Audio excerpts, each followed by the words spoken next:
That may be the only other place besides War Memorial Stadium in Laramie where there's outdoor nosebleed seating. The Lovell Mustangs at the Cody Cubs in an A-League Northwest Division doubleheader. Game 1, top of the first. Parker Shreve pitching for Cody, and only the guys at the plate got a better view of that pitch than we did. There was still that runner at second to contend with, but he was not that worried. Moving on, the runner is now at third, and he is not going home. Hate to say it, that was the best scoring chance that Lovell had for the game, and that was just their first at bat.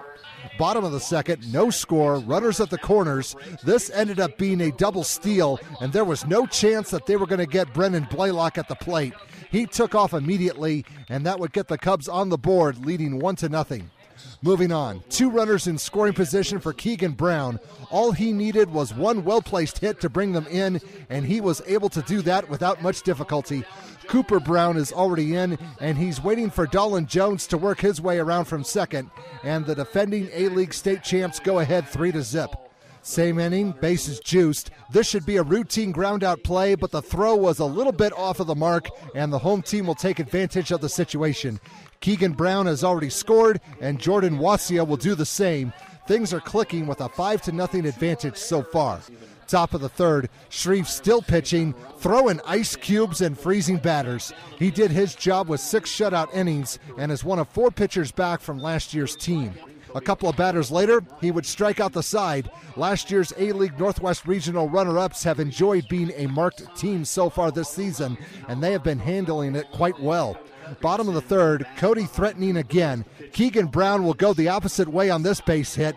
That will open the path for Cooper Brown to head home and make it a 6-zip ball game, and a sacrifice fly in the bottom of the fourth would make it 7-zip.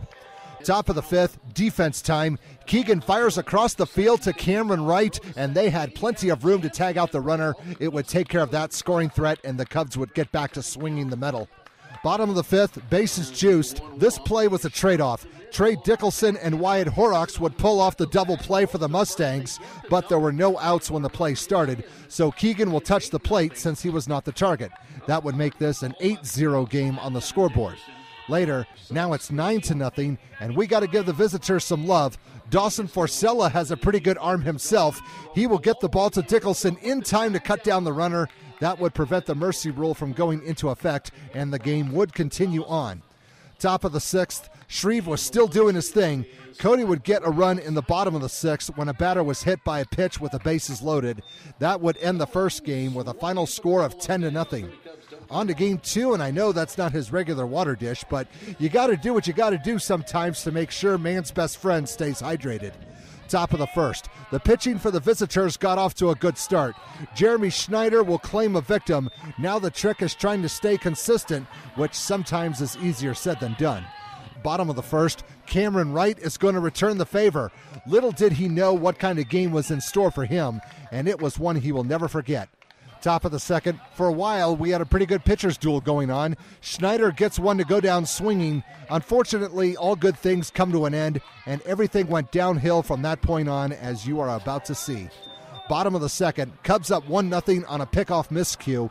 John Beaudry's going to find some room in right center field for some extra bases.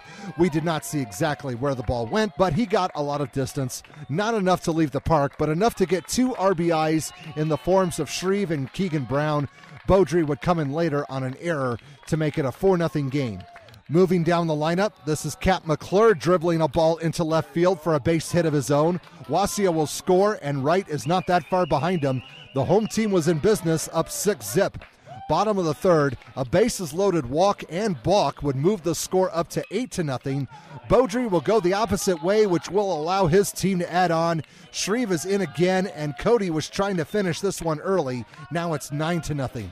Top of the fourth, Wright was in the zone. Nothing was touching his pitches. We can't show everything that he did, but there's enough to get the point across. Next batter, see ya.